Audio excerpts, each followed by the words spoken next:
Testing, testing, 1, 2, 3. Well, hey everybody. Just figured I'd make a little video to explain the first project that you'll be having to do. It's a 4-week project where we kind of just jump into the water and see what we can do in terms of animation.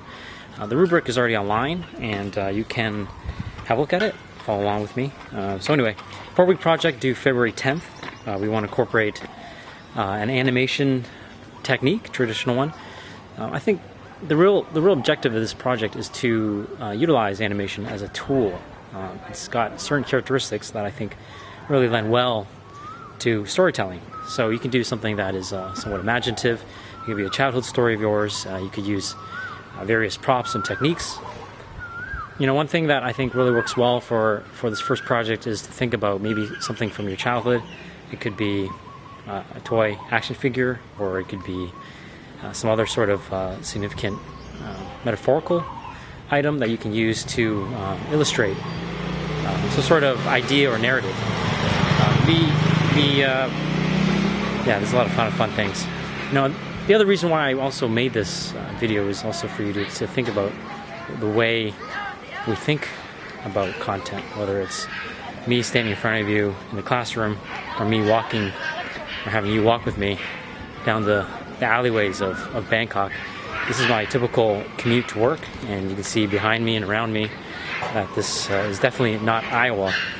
But anyway, as we go through this, you're going to want to think about whether you want to use drawing as a technique. If you really have a strong grasp of that, I would recommend that. Otherwise, something like stop motion using puppets is a good one. So you want to show the use of principles of animation. We're going to discuss that in a little bit of detail. The biggest one is going to be timing. Okay, if you can apply some squash and stretch, that'll be also a really good technique to use. I'll make sure I don't get hit by any cars. You know, there's the idea of complexity and how you can, utilize that, whether it's your use of backgrounds. But that's something we want to see that you've thought about. Has an appeal, visual punch, or personal style. This is, again, the first project, which is pretty robust. And so we've got some of these keywords that you can utilize. Whether or not you use them, it's going to be up to each individual project we see. But I just wanted to highlight that. It has music or sound effects. Now, you can use any sort of music you like, because it's a school project. It doesn't really matter. So you could use anything that you find on the internet. But really, it's about creating an emotion, because music is can be so powerful, in that way in terms of storytelling. Take it right here. This is a fun one. Thought-provoking, creates an emotion or discussion. I think all animation, whether it's when it's created, has some sort of intent because of the time-extensive qualities of it. So if you think about even The Simpsons, even though it's entertaining, there's a underlining meaning to, let's say, family values, for instance. As another example would be Family Guy. So think about what could be the underlining meaning behind the work that you create, and if it can be entertaining, or whether it's a sad or happy piece. These kind of things are things you want to think about for this first project. Has a title and brief credits. Again, this is something very important in terms of finishing a piece. You don't want to show sloppiness. Another comparison could be for the art students who take painting class. I was always told to paint all the way to the edge of the canvas. So those are things that we want to see. We want to see credits. We want to see a clear title. That just makes it more of a polished piece. Following specifications is a technical thing with animation. Animation has become so technical these days that we want to see that you follow simple instructions, such as image size, decent quality. Naming is very important, and then file type.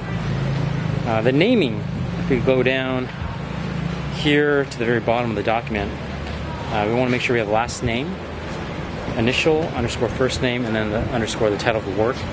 This helps me because I pull all the files and I put it onto my thumb drive, and it's easy for me to then remember who did what work because it's easy to read the file name rather than having to click the video. We want it saved as MP4. It's a decent codec. H.264 is the codec we want to use. And you see that there's incorrect naming is a 10% penalty. So we take this relatively seriously.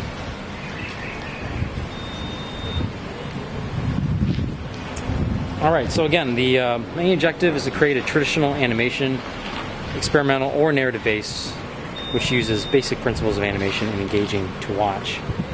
Okay, so again, it's very open-ended. Image size, at least 1280 by 720. 10 seconds for drawing, 30 for stop motion, pixelation. And the frame rate is varying from 5 to 10. So if you want to use drawing, at least 10 seconds, we're looking at least 50 drawings if you're going to do 5 frames a second, right?